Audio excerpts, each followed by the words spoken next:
नमस्कार बंधुगण, आपण मानंकु आमर एही चैनल को स्वागत। आजिर एही ज्योतिष कार्यक्रम तुला राशि व्यक्तिविशेष मानक पाई बहुत अधिक गुरुत्वपूर्ण रही अछि।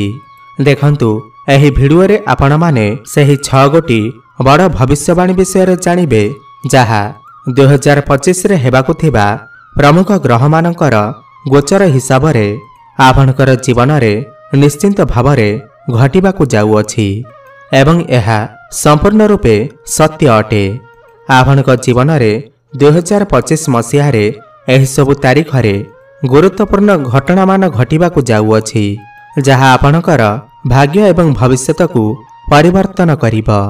सर्वप्रथमे जानि रखिबा अत्यंत आवश्यक जे समस्तंकर जन्म कुंडली भिन्न भिन्न होइथाए एवं पूर्व जन्मर कर्म अनुसार एही जन्मर कुंडली प्रस्तुत होइथाए। तेणुकरी कुंडली अनुसार आपणकर जीवन रे जहा हेबार थिबा ताहा निश्चिंत भावरे घटिब। एवं आउ गोटिए हेला ग्रह मानकर गोचर जहा समस्त ब्रह्मांड रे गोचर करुछंती एवं एही गोचर समस्तंकर जीवन रे किछि ना किछि परिवर्तन आनी थाए एवं किछि ग्रह शुभाशुभ फल प्रदान करिबा पाई प्रतिज्ञाबद्ध होइथिबा बेले किछि ग्रह अशुभ फल मध्य प्रदान करिथांती। सेथिपाई एही 2025 मसीह रे आपणकर जीवन रे परिवर्तन निश्चिंत भावरे आसीब। किंतु खराब कि भल पाई परिवर्तन हेबा आपण एही भिडियोटी को शेष पर्यंत देखिले निश्चिंत भावरे जानि परिबे।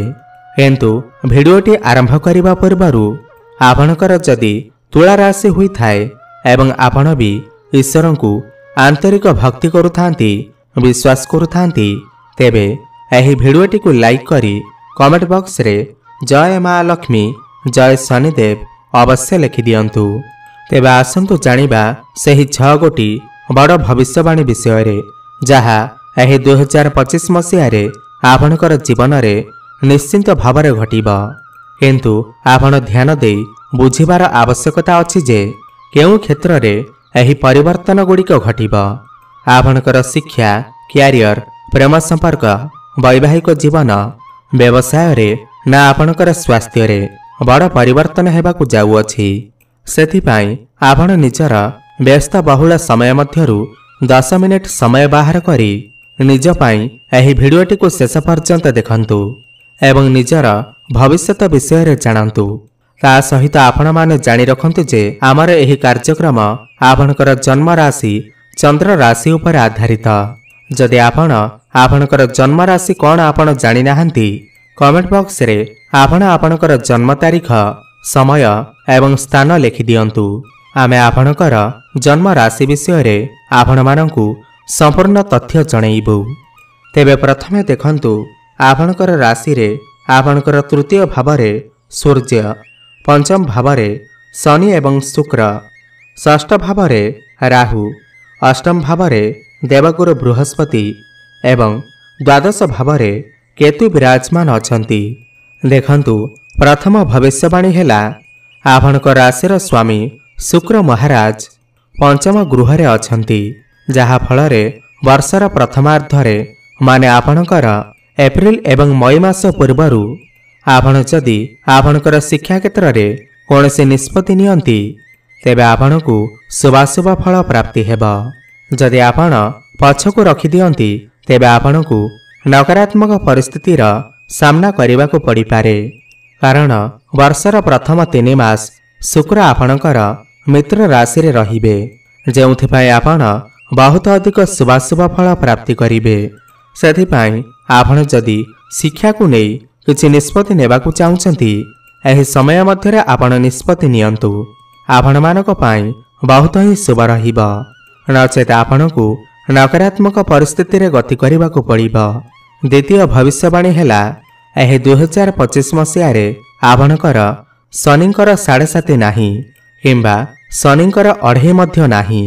किंतु मार्च मास 2025 29 तारिख दिन शनि निजर स्वगृह कुंभ राशि को छाड़ी आपणकर षष्ठ भाव को माने मीन राशि को चलन करिवे जहा फल रे आपणकर तुला राशि रे मध्य प्रभाव पड़िब एवं शनिंकर एही गोचर आपणकर जीवन उपरे निश्चिंत भाव प्रभाव पकेइब।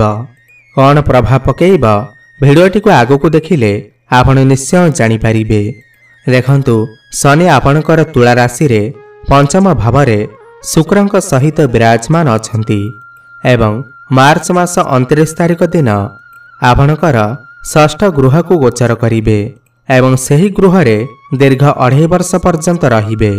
तेबे आसंतु जानिबा द्वितीय भविष्यवाणी कौन रही। देखंतु जदि आपण संतान पाई चेष्टा करुछंती किंबा संतान पाई आपणकर किछि प्लानिंग रही अछि तेबे एप्रिल मास पूर्वरु आपण एहाकु करिनियंतु। एहा आपण मानक पाई बहुत ही शुभ रहिबा कारण शनि आपणकर पंचम गृह रे एप्रिल मास पर्यंत रहिबे एवं आपणकर राशिर स्वामी शुक्रंक सहित रहिबे। तेणु आपणकु शुभाशुभ फल अधिक प्रदान करिबे। ता सहित आपण जदि प्रेम संपर्क रे अछंती तेबे आपण आपणकर फीलिंग्स को एही एप्रिल पूर्वरु जणै दियंतु। आपण मानक पाई ठीक रहिबा एवं आपणकर संपर्क रे मध्य सुधार आसीजिब। एबे आसंतु जानिबा आपणकर तृतीय भविष्यवाणी विषय रे। देखंतु आपणक राशि रे शनिदेव षष्ठ गृह को दीर्घ 30 वर्ष पर आसुछंती जहा एक प्रकार शुभ संयोग अटे एवं यह आपणकु शुभाशुभ फल प्रदान करिब। जदि तुला राशिर व्यक्तिविशेष माने रोग ऋण शत्रु कोर्ट कचेरी आदि रे अधिक छंदी होई फसी होई रहिछंती तेबे एह 2025 मार्च मास परे स्वयं शनि आपणकु एही सब समस्या बाहर करिवे। देखंतु बंधुगण आपण लिखि रखंतु एही भिडियो रे जेउ सब 6 गोटी भविष्यवाणी विषय रे कुहाजिब एहा आपणक सहित निश्चिंत भाव रे घटिबाकु जाउअछि। देखंतु समस्त ग्रह मानकर प्रतिज्ञा थाए सेमाने जेउ गृह को गोचर करिवे सेही गृह रे निश्चिंत भाव रे फल प्रदान करिवे। सेही परि शनि आपणकर षष्ठ गृह को आसीबे माने षष्ठ गृह रे तांकर प्रभाव निश्चिंत भाव रे देखैबे। आपणकु रोग ऋण एवं शत्रुंक प्रभावरु निश्चिंत भाव रे रक्षा करिवे। किंतु ता सहित आपणकर शनिंकर षष्ठ गृह रे उपस्थित हेतु आपणकर लव रिलेशनशिप उपरे टिके ध्यान दियंतु। बिना कारण रे आपण झगड़ा आरंभ करंतु नाही एवं ता सहित आपणकर मांकर स्वास्थ्य रे मध्य टिके ध्यान रखिबाकु पड़िबो। एबे आसंतु आपणकर चतुर्थ भविष्यवाणी विषय रे जानिबा। देखंतु बृहस्पति एही 2025 मसीहा रे आपणकर अष्टम गृह रे बाहरी नवम गृह रे प्रवेश करिवे एवं एहा मई मास 15 तारिख दिन हेबाकु जाउअछि एवं नवम भाव रे विराजमान करी आपणकर लग्न भाव तृतीय भाव एवं पंचम भाव को दृष्टि देवे। जहा फल रे आपण जदि ऑनलाइन रे काम करूछंती किंबा डिजिटल काम करूछंती तेबे एहा आपणकु बहुत ही शुभ फल प्रदान करिबा। देखंतु दीर्घ 12 वर्ष परे भाग्यर कारक ग्रह देवगुरु बृहस्पति आपणकर भाग्यर गृह को चलन करूछंती माने आपण एही वर्ष तीर्थ यात्रा करि परिबे। आपणकर आध्यात्मिक दिग प्रति अधिक रुचि बढ़िबा। आपणकर मैच्योरिटी लेवल बढ़िजिबा ज्ञान एवं बुद्धि बढ़िजिबा। समाज रे आपणकु मान प्रतिष्ठा प्राप्ति हेबा कारण देवगुरु बृहस्पति आपणकर नवम गृह को आसी आपणकर प्रथम भाव को लग्न भाव को देखिबे जहा फल रे आपणकर व्यक्तित्व रे परिवर्तन आसीबा। आपणकु समस्त क्षेत्र रे सफलता प्राप्ति हेबा एवं शेयर मार्केट स्टॉक मार्केट एवं ट्रेडिंग रे आपणकु लाभ ही लाभ प्राप्ति हेबा। आपण किछि नुआ जानवाहन प्रॉपर्टी भूमि किमा नूतन गृह निर्माण करिबा पाई इच्छा प्रकाश करि पारंती। एबे आसंतु जानिबा पंचम बड़ भविष्यवाणी विषय रे।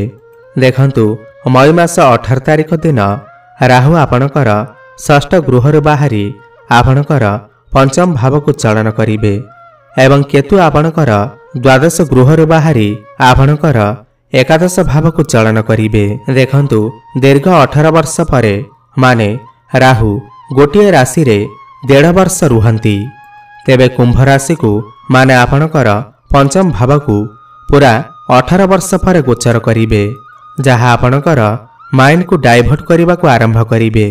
ଆପଣଙ୍କର ମନକୁ ପାଠପଢ଼ାରୁ ହଟେଇ ଅଲଗା ଦିଗ ପ୍ରତି ଆକର୍ଷିତ କରେଇବେ। ଆପଣ ଏହି ସମୟରେ ବହୁତ ଅଧିକ ମୋବାଇଲର ବ୍ୟବହାର କରିପାରନ୍ତି। ପାଠପଢ଼ାରେ ଆପଣଙ୍କର ମନ ନ ଲାଗିପାରେ। ସେଥିପାଇଁ ଆପଣ ଯାହା ବି ଶିକ୍ଷା ସମ୍ବନ୍ଧିତ ନିଷ୍ପତ୍ତି ନେବାକୁ ଚାହୁଁଛନ୍ତି, ଏପ୍ରିଲ ମଇ ମାସ ପୂର୍ବରୁ ଆପଣ ନେଇଯାଆନ୍ତୁ। ଆପଣମାନଙ୍କ ପାଇଁ ଅତ୍ୟନ୍ତ ଶୁଭ ରହିବ। ତେଣୁକରି 18 ମଇ ପରେ ବିଦ୍ୟାର୍ଥୀମାନଙ୍କର ମାଇଣ୍ଡ ଡାଇଭର୍ଟ ହେବାର ସମ୍ଭାବନା ରହିଅଛି। ସେଥିପାଇଁ ଆପଣ କାହା କଥାରେ ଏତେ ଜଲ୍ଦି ଆସନ୍ତୁ ନାହିଁ। ପାଠପଢ଼ାରେ ମନ କେନ୍ଦ୍ରିତ କରନ୍ତୁ। ମନ ଦେଇ ପାଠ ପଢ଼ନ୍ତୁ।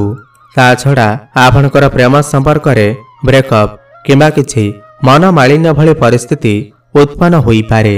ସେଥିପାଇଁ ଆପଣଙ୍କୁ ଟିକେ ଧ୍ୟାନ ଦେବାର ଅଛି।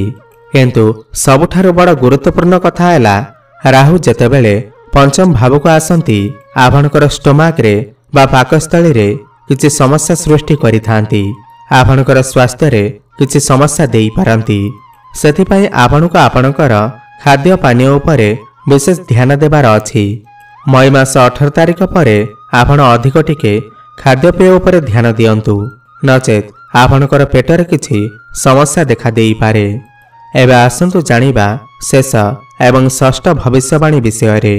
ଦେଖନ୍ତୁ, ଦେବଗୁରୁ ବୃହସ୍ପତି ଆପଣଙ୍କର ଭାଗ୍ୟର ଗୃହରେ ବିରାଜମାନ ରହି ଆପଣଙ୍କର କର୍ମର ଗୃହକୁ ପ୍ରଭାବିତ କରିବେ। ଏହି 2025 ମସିହାର ଏପ୍ରିଲ, ମଇ, ଜୁନ, ଜୁଲାଇ ଏହି 4 ମାସ ମଧ୍ୟରେ ଆପଣ ଯଦି ଚାକିରିର ସନ୍ଧାନରେ ଅଛନ୍ତି, ଆପଣଙ୍କୁ ଚାକିରି ନିଶ୍ଚିନ୍ତ ଭାବରେ ମିଳିବ। ତା ସହିତ ଯଦି ଆପଣ ବିଦେଶ ଯିବାକୁ ଚାହୁଁଛନ୍ତି, ତେବେ ମାର୍ଚ୍ଚ ମାସ 29 ତାରିଖ ପରେ ଆପଣମାନଙ୍କ ପାଇଁ ସବୁଠାରୁ ଅଧିକ ଭଲ ସମୟ ଆସୁଅଛି। କାରଣ ଶନି ଆପଣଙ୍କର ଷଷ୍ଠ ଭାବରେ ବସି ଆପଣଙ୍କର ଦ୍ୱାଦଶ ଭାବକୁ ଦେଖିବେ। ସେଥିପାଇଁ ଯେଉଁମାନେ ବି ବିଦେଶରେ ରହିଛନ୍ତି, ସେଠାରେ ସେମାନଙ୍କୁ ସଫଳତା ମିଳିବା ଆରମ୍ଭ ହୋଇଯିବ। ଏବେ ଆସନ୍ତୁ ଜାଣିବା କିଛି ସହଜ ଏବଂ ସରଳ ପ୍ରତିକାର ବିଷୟରେ, ଯାହା ଆପଣଙ୍କୁ ଏହି ବର୍ଷ ଅଧିକ ଶୁଭାଶୁଭ ଫଳ ପ୍ରଦାନ କରିବାରେ ସହାୟକ ହେବ। ପ୍ରଥମେ ହେଲା, ଆପଣମାନେ ପକ୍ଷୀମାନଙ୍କୁ କିଛି ଖାଦ୍ୟ କିମ୍ବା ପାନୀୟ ଦିଅନ୍ତୁ। ଦ୍ୱିତୀୟରେ, ଶନି ଆପଣଙ୍କର ଯୋଗକାରକ ଗ୍ରହ ହୋଇଥିବାରୁ ଆପଣ ଶନିଙ୍କର ବୀଜମନ୍ତ୍ରର ଜପ ଅବଶ୍ୟ କରନ୍ତୁ ଏବଂ ଆପଣ ପ୍ରତ୍ୟେକ ଦିନ ହନୁମାନ ଚାଳିଶାର ପାଠ କରନ୍ତୁ ଏବଂ ସୂର୍ଯ୍ୟଙ୍କୁ ନିୟମିତ ଜଳାର୍ଘ୍ୟ ଅର୍ପଣ କରନ୍ତୁ। ଶୁଭଫଳ ପ୍ରାପ୍ତି ହେବ। ତେବେ ଯଦି ଆପଣଙ୍କର ତୁଳା ରାଶି ହୋଇଥାଏ, ତେବେ ଆପଣମାନଙ୍କୁ ଏହି ଭିଡ଼ିଓଟି କିପରି ଲାଗିଲା ଆମକୁ ନିଶ୍ଚିନ୍ତ ଭାବରେ ଜଣାନ୍ତୁ ଏବଂ ତା ସହିତ ଯଦି ଆପଣଙ୍କର ପ୍ରିୟଜନମାନଙ୍କର କାହାର ବି ତୁଳା ରାଶି ହୋଇଥାଏ, ତେବେ ତାଙ୍କୁ ଆପଣ ସେୟାର କରନ୍ତୁ। ଧନ୍ୟବାଦ।